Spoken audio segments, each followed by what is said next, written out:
एकाएक थम गई सब तैयारियां और कोलाहलपूर्ण वातावरण में सन्नाटा सा छा गया। परंतु ना कोई अवेलना, ना कोई नोक झोंक, बस शीश झुकाया और मान लिया, माता ने जो था ठान लिया। फिर माँ सुमित्रा का आदेश था, जाओ लक्ष्मण, बन साया भाई संग। तो सीता ने भी आज्ञा मांगी, ले चलो मुझे भी, क्योंकि मैं हूं आपका आधा अंग।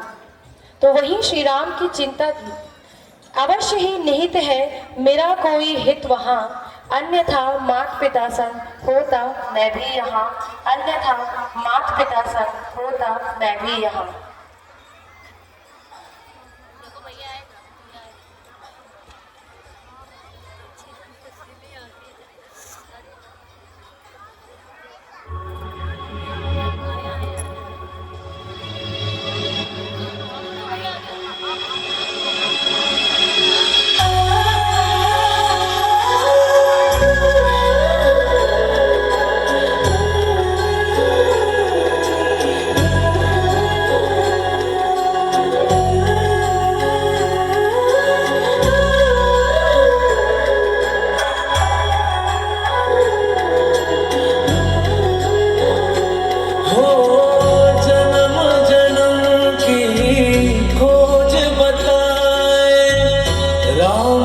चल के राम पे आए, प्रेम कोई और न जाने, राम से रूठे राम से माने।